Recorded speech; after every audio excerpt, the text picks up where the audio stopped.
As indagações sobre o currículo presente nas escolas mostram primeiro o significado que é a consciência de que o currículo não são conteúdos prontos a serem passados aos alunos. O currículo é uma construção e seleção de conhecimentos e práticas produzidos em contextos concretos, em dinâmicas sociais, políticas e culturais. Conhecimento e prática exposto nas novas dinâmicas e reinterpretado em contexto histórico. As indagações revelam que há entendimento de que o currículo são orientados pela dinâmica da sociedade, como os profissionais da educação. Como prática docente, o currículo escolar não pode ser pensado distante da prática pedagógica. A praxis pedagógica ela deve ser pautada nos princípios estabelecidos pelo projeto político-pedagógico na instituição, sendo que o currículo se concretiza no fazer pedagógico. Na sociologia da educação, o currículo é considerado por meio da qual a escola define o plano educativo para a consecução do projeto global de educação em uma sociedade. Sua função social, o currículo na perspectiva crítica da educação. O currículo ele reflete uma proposta educacional que inclui o estabelecimento da relação entre o ensino e a pesquisa, na perspectiva do desenvolvimento profissional do docente. Sobre a indústria brasileira. A indústria brasileira equipou significativamente durante a primeira metade da década de 1920 e o período de 1933 a 1936. O setor de serviço, incluindo o governo, ocupou um papel de destaque no PIB durante a primeira metade do século XX.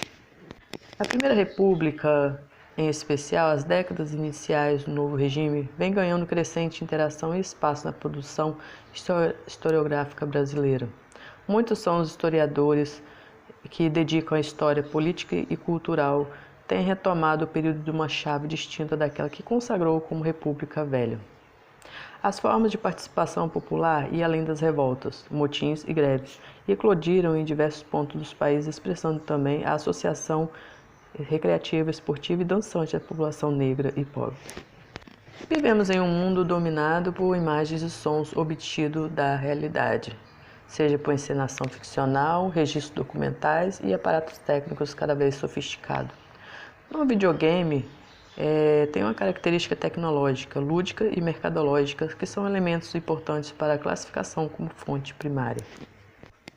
No Brasil, tem números razoáveis de pesquisa sobre avaliação, realizando no interior da escola. Na educação infantil, a avaliação objetiva e registro e acompanhamento do desenvolvimento da criança e não a promoção para o ensino fundamental. Ter como eixo temático uma problemática significativa para os estudantes, considerando as possibilidades tecnológicas existentes no laboratório. O fazer docente pressupõe a realização de um conjunto de operações didáticas coordenadas entre si. A direção do ensino e aprendizagem, a avaliação, uma delas desdobrada em tarefa em funções didáticas. Conhecimento dos conteúdos e da disciplina que leciona bem, a capacidade de abordá-lo de modo contextualizado e um domínio de diferentes métodos e procedimentos de ensino e capacidade de escolhê-lo conforme a natureza do tema a ser tratado e as características dos estudantes.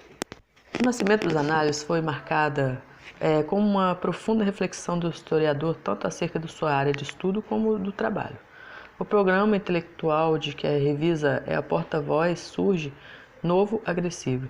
Organiza-se em torno de uma proposta de urgência em fazer sair a história do seu isolamento disciplinar à necessidade de que esteja aberta a interrogações e métodos de ciências sociais. As desvalorizações dos eventos de natureza política, por serem insuficientes para explicar os processos históricos em si, a defesa de interdisciplinaridade como forma de dotar a história de instrumentos mais eficazes para a análise dos complexos sociais. A cibercultura pode ser vista como herdeira legítima do projeto progressista no filósofos do século XVII. Ela valoriza a participação das pessoas em comunidades de debates e argumentação. Ela incentiva uma forma de reciprocidade essencial na relação humana e desenvolve a partir de uma prática assídua de troca de informações e conhecimentos. Incorporam valores do iluminismo a favorecer o compartilhamento de informações e conhecimento. O processo de evolução tecnológica da atualidade democratiza a produção e divulgação de obras artísticas, reduzindo a importância que o centro de exposições tinha nos anos 1970. A nova tecnologia tem possibilitado os artistas de serem independentes, montar seus próprios ambientes de produção e disponibilizando seus trabalhos de forma simples para grande número de pessoas. A função didática na relação cinema-história, na utilização de um novo método, aplica-se ao ensino, o uso de linguagem cinematográfica como instrumento auxiliar de formação histórica com a finalidade de integrar e orientar e estimular a capacidade de análise do estudante.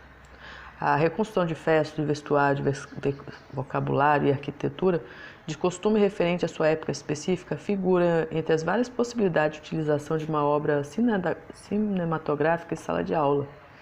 A existência de um filme em sala de aula viabiliza a reflexão crítica sobre o cinema como difusor de ideologia de certos grupos sociais e políticos. Uma película sobre um tema histórico para além da época que pretende retratar deve ser analisada dentro do contexto temporal de sua produção. Os colonizadores empenharam em transplantar para dentro das comunidades indígenas as formas de organização da sociedade portuguesa usando a religião e a presença de europeus.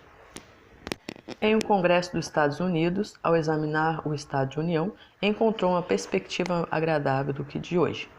As grandes riquezas criadas por nossa empresa e indústria, poupada por nossa economia, teve uma ampla distribuição entre o povo e corre como um rio a servir à caridade e aos negócios do mundo. A New Deal representou uma mudança significativa no modelo tradicional de economia de mercado praticado pelos norte-americanos. A Grande Depressão foi um dos fatores que colaboraram para a construção de diversos críticos sobre o modelo liberal democrático. A pintura mural mexicana do século XX, característica por suas grandes dimensões, sendo exibida em um espaço público como palácios, bibliotecas, escolas e museus, revelam a disputa na construção de uma memória nacional da Revolução Mexicana e retratam de maneira semelhante os líderes revolucionários de etapas distintas da Revolução.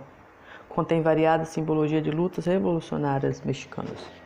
A globalização é o estágio supremente de internacionalização e o processo de intercâmbio entre países que marcou o desenvolvimento capitalista do período mercantil do século XVII e XVIII, expandindo com a industrialização que ganha nova base com a grande indústria nos fins do século XIX.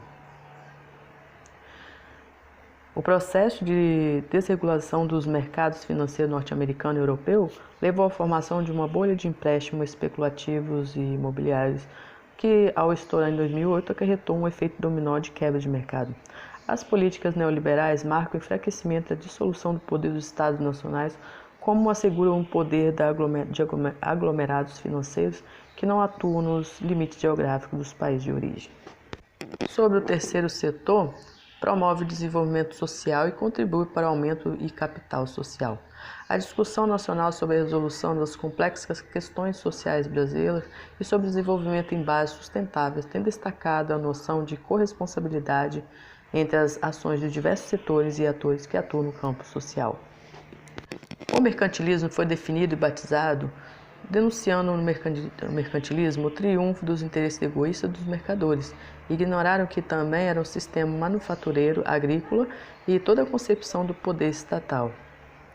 Um espaço da crítica iluminista ao antigo regime e uma noção inventada pelos adversários do intervencionismo estatal na economia. É necessário que a sociedade incentive e financie estudo na área de ciências básicas, mesmo que não ache perspectiva na aplicação imediata. O desenvolvimento da ciência pura para a busca de soluções de seus próprios problemas pode gerar resultados de grande aplicabilidade em diversas áreas do conhecimento. A busca pela partícula tem gerado descoberta importante, mesmo antes da sua confirmação. Algumas tecnologias utilizadas na pesquisa poderão fazer parte de nosso cotidiano. O exemplo dos cristais usados no detector de acelerador de partículas serão utilizadas em materiais de diagnóstico médico adaptados para terapia como câncer. A filosofia ela exerce uma influência espiritual poderosa. No período de opressão, ela se opõe à propaganda. Nos períodos de tolerância, se torna, para os próprios governantes, o melhor meio para refletir sobre a condição e o problema da ação política. O Marco Túlio Cícero, os filósofos constituem a inteligência do mundo romano e o pensamento filosófico assume um lugar importante na oposição ao poder ditatorial de Júlio César. O trabalho de enquadramento da memória se alimenta do material fornecido pela história. Esse material pode ser interpretado de diversas referências, guiada pela preocupação não apenas em manter a fronteira social, mas também de modificá-la. Esse trabalho, ele reinterpreta incessantemente o passado em função do combate do presente e futuro. A primeira concepção está associada à crise do capitalismo, à planificação e à economia socialista e o chamado keynesianismo. A segunda concepção está associada ao colapso do socialismo, à crise social, à democracia e à globalização. Houve dois elementos distintos em que as duas concepções antitéticas de política econômica se impuseram, quase como um consenso nos anos de 1930, a ideia de que a salvação e o futuro da sociedade estava no Estado. Nos anos de 1980, a ideia contrária de que a salvação e o futuro da sociedade está no mercado. A ideia segundo a qual todo ser humano merece tratamento digno corresponde ao valor moral. O pluralismo político pressupõe um valor moral. Os seres humanos têm direito de ter suas opiniões. Sustenta-se um conjunto de valores pautado pela isonomia no tratamento dos cidadãos. No período de 31 anos, compreendido como Primeira Guerra Mundial, em 1914 e o final da Segunda Guerra Mundial, 1945, o historiador inglês Eric Hobsbawm ele afirma que a humanidade sobreviveu. O grande edifício da civilização do século XX desmoronou nas chamadas da Guerra Mundial, quando suas colunas ruíram. Existe uma continuidade da motivação que levaram os dois conflitos proporções mundiais do século XX, que são denominados de Guerra Mundial de 31 anos.